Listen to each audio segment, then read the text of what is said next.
दोस्तों, अंधेरी रात थी। चारों ओर गहरी खामोशी थी। बस पेड़ों की पत्तियों की सरसराहट और कुछ दूर से आते उल्लू की आवाज सुनाई दे रही थी। अचानक एक चीख की आवाज गूंज उठी, जो दूर किसी जंगल की गहराई से आ रही थी। गांव के लोग जो अपने घरों में सो रहे थे, उस चीख को सुनते ही उठ गए और खिड़कियों से झांकने लगे।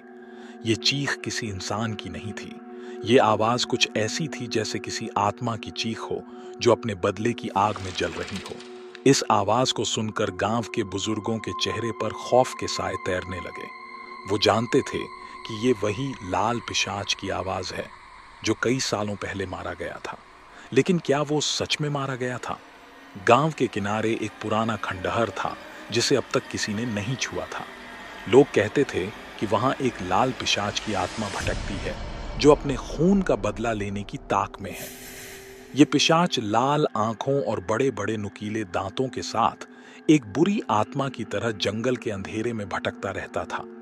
हर अमावस्या की रात वो गांव के किसी न किसी व्यक्ति को अपना शिकार बना लेता था।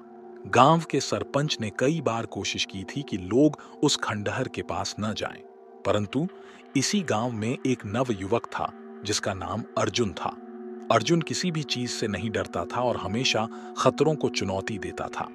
अर्जुन को लाल पिशाच की कहानी सिर्फ एक अफवाह लगती थी, जिसे लोगों ने डर फैलाने के लिए बना रखा था। एक रात अर्जुन ने फैसला किया कि वो उस खंडहर में जाकर देखेगा कि वहां सच में क्या है। वह अपने दोस्त विशाल को भी अपने साथ ले गया। उन्होंने एक मशाल ली और रात के अंधेरे में उस खंडहर की ओर बढ़े। जैसे ही वे खंडहर के करीब पहुंचे, उन्हें लगा जैसे किसी ने पीछे से उनका पीछा किया हो। अर्जुन ने पीछे मुड़कर देखा, लेकिन वहां कोई नहीं था। विशाल का चेहरा डर के मारे पीला पड़ गया। उसने अर्जुन से वापस चलने की गुजारिश की, लेकिन अर्जुन नहीं माना। खंडहर में घुसते ही ठंडी हवा का झोंका उनकी मशाल को बुझा देता है और चारों तरफ घुप अंधेरा छा जाता है। अचानक विशाल की चीख निकल जाती है, अर्जुन, वो देखो। अर्जुन ने देखा कि सामने एक परछाई खड़ी थी। उसकी लाल आंखें अंधेरे में चमक रही थीं। ये वही लाल पिशाच था।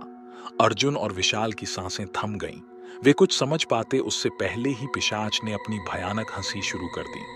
उसकी हंसी सुनकर दोनों के पैरों तले जमीन खिसक गई। लाल पिशाच ने अर्जुन और विशाल को घूरते हुए कहा, तुम लोग मेरे इलाके में क्यों आए हो? क्या तुम्हें अपनी जान की परवाह नहीं है? अर्जुन ने हिम्मत जुटाकर पूछा, तू कौन है और क्यों इस गांव के लोगों को डरा रहा है? पिशाच ने अर्जुन की तरफ देखा और कहा, मैं वही हूं जिसका खून इस मिट्टी में बहा था, लेकिन अब मेरा बदला अधूरा है। मैं अपनी मौत का बदला लेकर रहूंगा और इसके लिए मुझे तुम्हारी भी बलि चाहिए।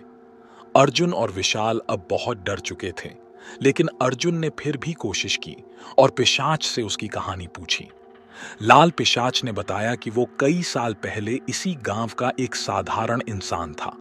उसे बेवजह कुछ लोगों ने मार डाला था और उसी खंडहर में दफना दिया था।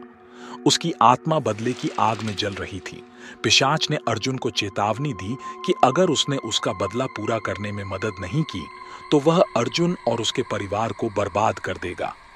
अर्जुन को अब समझ नहीं आ रहा था कि वो क्या करे। विशाल ने अर्जुन से कहा कि उसे किसी तरह इस पिशाच से बचकर निकलना चाहिए।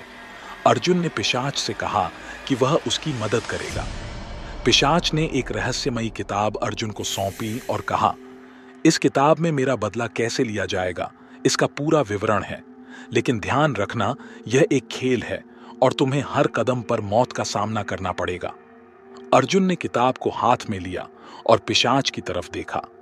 पिशाच ने अपने नुकीले दांत दिखाते हुए कहा, यह तुम्हारे लिए आखिरी मौका है। अगर तुम असफल हुए तो तुम्हारी आत्मा भी मेरी तरह यहीं भटकती रहेगी। अर्जुन और विशाल ने उस खंडहर से बाहर निकलने का फैसला किया, लेकिन जैसे ही वे खंडहर से बाहर निकलने लगे, वे देख सकते थे कि जंगल का रास्ता बदल गया था। अब जंगल उन्हें अपने बीच फंसाए हुए था। अचानक एक डरावनी आवाज आई, तुम मुझसे भाग नहीं सकते। अर्जुन और विशाल किसी तरह गांव लौट आए, लेकिन अब अर्जुन की सोच बदल चुकी थी। उसने पिशाच का बदला लेने का प्रण कर लिया था। अर्जुन ने उस किताब को अपने कमरे में छुपा कर रख लिया और अब वो हर रात उस किताब के पन्ने पलटता, पर हर बार उसे कुछ नया और डरावना दिखता। किताब में लिखे हर शब्द जैसे किसी काले जादू की तरह उसकी आत्मा को अपने बस में कर रहे थे। अगले दिन गांव में अचानक से अजीब घटनाएं होने लगीं।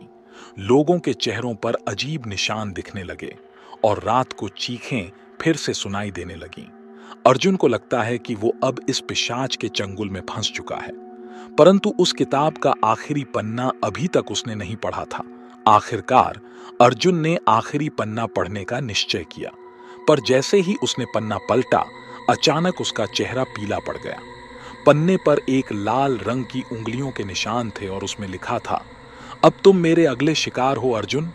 कहानी यहीं खत्म होती है, लेकिन दर्शकों के मन में एक सवाल छोड़ जाती है, क्या अर्जुन इस पिशाच के चंगुल से बच पाएगा?